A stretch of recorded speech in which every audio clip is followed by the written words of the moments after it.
Hello guys, what's up mga katropa? Ayan, tukod na naman tayo, wala na namang booking. Ay, alright.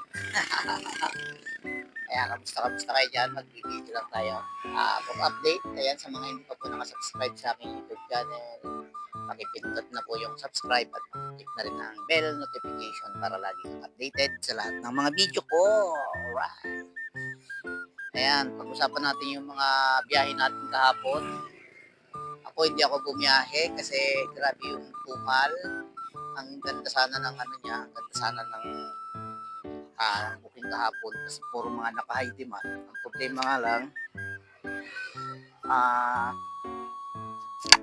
high demand nga siya pero walang makuha. Gawa ng ano, sobrang bibilis at saka sobrang lalakas ng account ng mga tropa natin dyan na maalala mo riders. Kaya tayo ay hindi makapuwilo. Talaga laging nauunahan. Kaya nag-decide ako na wag na munang magbiyahe kahapon. Kaya ngayon ako bumiyahe, Martes, baka sakali. Nandito ako ngayon sa Carmona, Cavite. Yan, dito tayo nagtukod, nag-drop off tayo dito. Naka-drop off na tayong isa, kaya lang mapakamura lang naman. Maghahanap tayo ng panibagong booking para makakuha tayo ng maganda-gandang booking. Ayan mga katropa, Carmona. Papasilip ko muna sa inyo yung lugar ng tinambayan ko.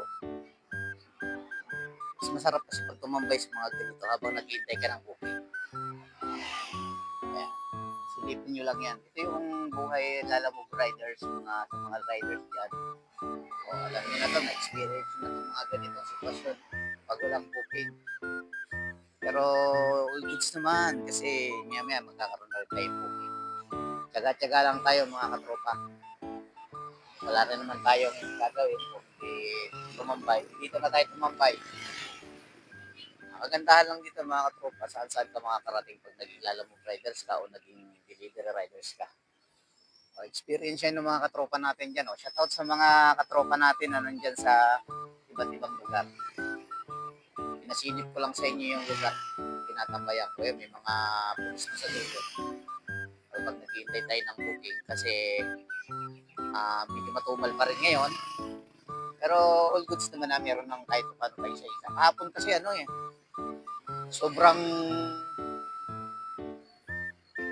sobrang bilis na wala ng booking. Pagka panay lang ang pop up pero pag tiningnan mo wala na, hindi na lumalabas yung booking kasi nga nakukuha agad ng mga malalakas alright si ate, malalakas ang account, nakukuha agad. Kaya hindi na tayo bumiyahe kahapon. Sa mga bumiyahe, kamusta naman ang biyahe nyo? Malakas pa. Dito na lang mga katropa, pinasilip ko lang yung lugar ko kung saan ako ngayon nakatambay. Dito ako sa Carmona. Alright, ciao.